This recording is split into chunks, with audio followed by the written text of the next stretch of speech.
নমস্কার বন্ধুরা, welcome to এসটিউনিক sports. বন্ধুরা, এই ভিডিওতে আমরা কথা বলবো কিছু ফুটবল আপডেট নিয়ে, যেখানে ইস্ট বেঙ্গল শিবিরের সুখবর এসেছে সেটা নিয়ে তোমাদের সঙ্গে শেয়ার করার সাথে সাথে নতুন বিদেশি কি পরের ম্যাচে খেলবে, কি রয়েছে আপডেট সেটা তোমাদের জানাবো। তার সাথে সাথে ফাইনাল ম্যাচ নিয়েও একটু কথা বলার রয়েছে এই ভিডিওতে। খুবই ইন্টারেস্টিং ভিডিও হবে, শুরু থেকে শেষ পর্যন্ত দেখো। আর ভিডিও ভালো লাগলে সকলে লাইক শেয়ার করে দিও। আর যারা চ্যানেলে প্রথমবারের জন্য এসেছো, মনে করে চ্যানেলটাকে সাবস্ক্রাইব করে নিও। অনেকেই ভিডিও দেখছো, ইউটিউব যেটা আমাদের জানাচ্ছে সাবস্ক্রাইব না করে ভিডিও দেখে চলে যাচ্ছ। পারলে সাবস্ক্রাইব করে নোটিফিকেশানটা অন করে রেখো, তাহলে আমরা যখন পরবর্তী ভিডিওটা দেব তো অবশ্যই তোমাদের কাছে নোটিফিকেশান পৌঁছে যাবে, সমস্ত লেটেস্ট আপডেট তোমরা এখানে পেয়ে যাবে। তো চলো আর দেরি না করে ভিডিও শুরু করা যাক। তো প্রথমেই আমরা যদি একটুখানি ইস্ট বেঙ্গলকে নিয়ে কথা বলি, তো ইস্ট বেঙ্গল তো জোর কদমে প্রস্তুতি নিচ্ছে পরবর্তী ম্যাচের জন্য, কারণ পরবর্তী ম্যাচটা ইস্ট বেঙ্গলের জন্য একদম সেমিফাইনাল ম্যাচ, জিতে পরবর্তী রাউন্ডে যেতে হবে। এবার লাস্ট যেটা অনুশীলন ইস্ট বেঙ্গল গতকাল করেছিল সেটা তোমাদের জানিয়েছিলাম যে সেখানে সল ক্রেসপো সে কিন্তু সাইড লাইনে রিহ্যাব করতে দেখা যায়, কিন্তু কোনো রকম আমাদের কাছে ইনজুরির যে কিছু সমস্যা হয়েছে সেরকম আমাদের কাছে কোনো আপডেট ছিল না। তোমাদের সেটাই বলেছিলাম যে কোনো সেরকম ইনজুরির খবর নেই। তো খুব সম্ভবত তার ফিটনেসকে ঠিকঠাক করার জন্য হালকা অনুশীলন যেহেতু কালকে ছিল, তো সেই কারণেই কিন্তু সাইড লাইনে অনুশীলন। কিন্তু আজকে সল ক্রেসপো পুরোপুরি যতক্ষণ অনুশীলন হয়েছে মেন দলের সঙ্গে খুব সুন্দরভাবে অনুশীলন করেছে। বেশ কিছু ভাবে আজকে অনুশীলন করানো হয়েছে। হ্যাঁ, অনুশীলন নিয়ে খুব ডিটেলসে আলোচনা করার কোনো প্রয়োজন নেই, যা হবে তো মাঠে দেখা যাবে। তো প্রত্যেকটা অনুশীলনে সল খুবই ভালো দলের সঙ্গে অংশগ্রহণ করেছে, এবং কিছু জায়গায় সেট পিস নেওয়া বা কিছু জায়গায় পেনাল্টি নেওয়া, সেই জায়গাতেও কিন্তু আজকে সল যথেষ্ট চনমনে লেগেছে। এটা কিন্তু একটা সবথেকে ভালো ব্যাপার। তার মানে 6 বিদেশিকেই কিন্তু অস্কার পরবর্তী ম্যাচে পাচ্ছে। কারণ 6 বিদেশিকে পাওয়ার আর একটা কারণ কি সেটা বলে রাখি, সেটা হচ্ছে হিরোশিকে রেজিস্টার করানো হতে চলেছে বা রেজিস্টার হয়ে যাবে কালকের মধ্যেই, তোমরা আপডেট পেয়ে যাবে যে হিরোকেও রেজিস্টার করিয়ে নেওয়া হবে, এবং সেক্ষেত্রে 6 জন বিদেশিকেই পাওয়া যাবে। এবং হিরোকে আজকেও দেখে যথেষ্ট ভালো লেগেছে। সে সময় লাগবে, এবার একদিন দুদিন এসেই তাকে যদি বলা হয় যে একদম নিজের পিক লেভেলে খেলো, সেটা হয় না, সেটা হতে সময় লাগে। তো আস্তে আস্তে কিন্তু সে নিজেকে মানিয়ে নিচ্ছে, দলের সঙ্গে বোঝাপড়া মানিয়ে নেওয়াটা সবথেকে গুরুত্বপূর্ণ। গোল তো করছে অনুশীলনে গোল আর ম্যাচে গোলের মধ্যে আকাশ আর পাতালের তফাৎ হয়। তো যাই হোক, অনুশীলনে ভালোই রকম ছন্দে রয়েছে হিরো। তো ওভারঅল দেখতে গেলে এই দুজন প্লেয়ারকে নিয়ে একটা আরও বেশি শক্তিশালী হয়ে যাবে ইস্টবেঙ্গল, সেটা বলাই চলে। তো এর মধ্যে অস্কার কিন্তু সবথেকে বেশি যেই প্লেয়ারটাকে নিয়ে প্ল্যানিং করছে সেটা হচ্ছে মোহাম্মদ রাশিদ।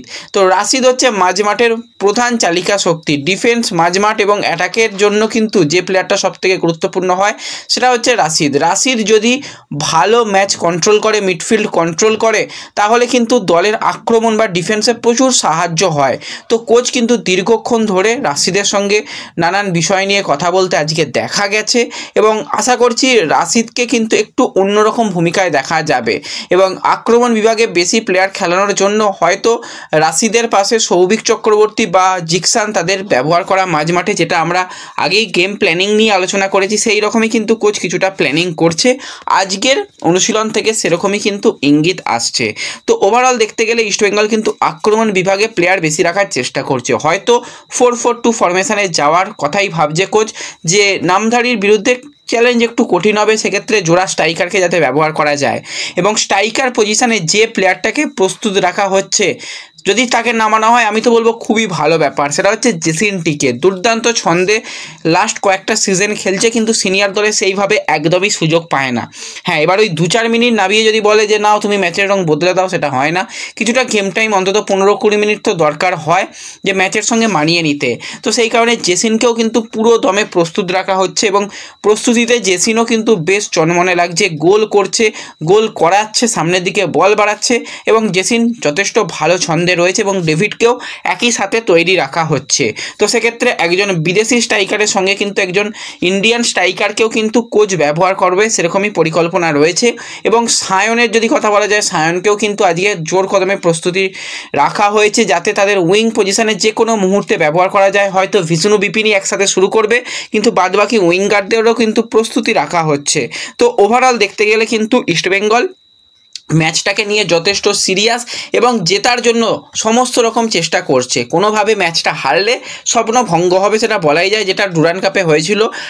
যে একটা সেমিফাইনাল ম্যাচে হেরে স্বপ্নভঙ্গ হয়েছিল, সেই ভুল কোনো মতেই যেন না হয়, সেই কারণে কিন্তু অনেক সতর্ক রয়েছে অস্কার। এটা কিন্তু সবথেকে ভালো পজিটিভ ব্যাপার, আজকের প্র্যাকটিস থেকে আপডেট বেরিয়ে আসছে।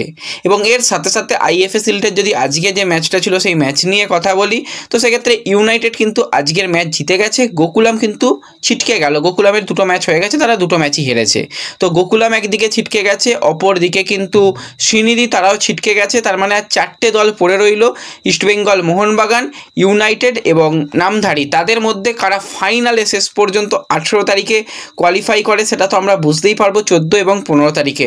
14 তারিখে যারা জিতবে তারা তো ফাইনালে পৌঁছে যাবে, এবং 15 তারিখেও যারা জিতবে তারা ফাইনালে পৌঁছে যাবে, কারণ ইউনাইটেড 3টে পয়েন্ট নিয়ে আসছে। যদি ইউনাইটেড মোহনবাগানকে হারানোটা অন পেপার অসম্ভব, তো সেক্ষেত্রে যদি কোনো কিছু রেজাল্ট এদিক ওদিক হয় তো বলা যায় না, ফুটবলে যে কোনো কিছুই ঘটতে পারে। তো দেখা যাবে যে শেষ পর্যন্ত আমরা কোন দলকে ফাইনালে দেখতে পাই। তো ফাইনাল ম্যাচে কিন্তু টিকিট লাগবে। হ্যাঁ, ফাইনাল ম্যাচের টিকিট ছাড়া হয়েছে, আমাদের সোশ্যাল মিডিয়া পেজে আমরা পোস্ট করে দিয়েছি। তো ফাইনাল ম্যাচ যারা 18 তারিখে দেখতে যাবে ভাবছো, তারা কিন্তু অনলাইনে গিয়ে টিকিট কেটে নাও। হ্যাঁ, বুকমাই শো থেকে নয়, কি একটা অ্যাপ আমার মনে পড়ছে না এই মুহূর্তে, যাই হোক সেই অ্যাপ থেকে তোমাদের টিকিট কাটতে হবে। টিকিটের যেটা মূল্য রাখা হয়েছে, সর্বনিম্ন টিকিট হচ্ছে 100 টাকা, 100-র পর 150, 200, 250, 300, 350, 400, 500 টিকিট রয়েছে। টিকিট অ্যাভেলেবেল রয়েছে, কোনো রকম অসুবিধা নেই। এবার তোমরা গ্রুপ এ চ্যাম্পিয়নের দিকে খেলা দেখবে না গ্রুপ বি চ্যাম্পিয়নের দিকে খেলা দেখবে, সেই জন্য মাঠটাকে দুটো ভাগ করা হয়েছে। যদি ইস্টবেঙ্গল ধরো বা মোহনবাগান দুজনই কোয়ালিফাই করে, তো সেক্ষেত্রে এক গ্যালারি হয়ে গেলে তো অসুবিধা লাগবে। তো সেই কারণে গ্রুপ এর জন্য চ্যাম্পিয়নদের জন্য একটা গ্যালারি, যদি তোমরা গ্রুপ এর চ্যাম্পিয়নকে সাপোর্ট করো, ধরো ইস্টবেঙ্গলকেই সাপোর্ট করো, তাদের জন্য একটা গ্যালারি আলাদা ভাগ করে দেওয়া রয়েছে। এবং যারা মোহনবাগানকে সাপোর্ট করবে তারা গ্রুপ বি চ্যাম্পিয়নদের যেটা গ্যালারি রাখা হয়েছে সেই গ্যালারির টিকিট কাটো। সেই গ্যালারির টিকিট কেটে কিন্তু তোমরা যাও, গিয়ে টিমকে সাপোর্ট করো। এবং সবথেকে ভালো যেটা পজিটিভ ব্যাপার, তোমরা সকলেই জানো যে উত্তরবঙ্গে কীরকম পরিস্থিতি হয়েছে। তো এই যে ডার্বি ম্যাচের যে টিকিটের মূল্য, সেই টিকিটের মূল্য দিয়ে কিন্তু আইএফএ তারা সাহায্য করবে উত্তরবঙ্গকে। এটা কিন্তু খুবই ভালো ব্যাপার। যারা যেতে পারবে তো অবশ্যই মাঠে যাও, যারা যেতে পারবে না অন্তত একটা বা দুটো করে টিকিট কাটো, তাহলেও কিন্তু কিছুটা হলেও হেল্প হবে। হ্যাঁ, টিকিটটা কেটে নেওয়া দরকার, 100 টাকা 200 টাকা কোনো ব্যাপার নয়। তো আমি যাওয়ার চেষ্টা করছি, যদি লোক সংখ্যা বাড়াতে পারি তো আমিও মাঠে যাব। যদি কেউ না যায়, একা যাওয়াটা আমার পক্ষে চাপের ব্যাপার, কারণ রাতে ফেরাটা খুবই কঠিন আমার জন্য। তো যদি সম্ভব হয়, যদি কয়েকজন বন্ধু যাওয়ার কথা রয়েছে, যদি তারা যাবে বলে, তো অবশ্যই আমিও মাঠে যাব। গিয়ে অবশ্যই একটা ফাইনাল ম্যাচ বা ডার্বি ম্যাচই যদি হয় তো আরও মজা এসে যাবে। ফাইনাল ম্যাচ এবং দীর্ঘদিন বাদে আইএফএ শিল্ড হচ্ছে, এবং তার ফাইনাল ম্যাচের সাক্ষী আমিও হতে চাইবো। কারা কারা ফাইনাল ম্যাচের প্ল্যানিং করছো যে মাঠে গিয়ে ম্যাচ দেখবে, অবশ্যই কমেন্টে জানিও। আর বন্ধুদের সঙ্গেও শেয়ার করে দিও। অনলাইন যেহেতু টিকিট অ্যাভেলেবেল হয়ে গেছে, টিকিট কেটে নাও। এবার রিডিমের ব্যাপার এখনও অফিসিয়াল আপডেট আসেনি, এলে তোমাদের জানিয়ে দেবো। তো এই ভিডিওতে এই আপডেটগুলোই শেয়ার করার ছিল। ভিডিও ভালো লাগলে লাইক শেয়ার করে দিও, চ্যানেলে প্রথমবারের জন্য এলে সাবস্ক্রাইব করে নিও। দেখা হবে পরবর্তী ভিডিওতে, ধন্যবাদ।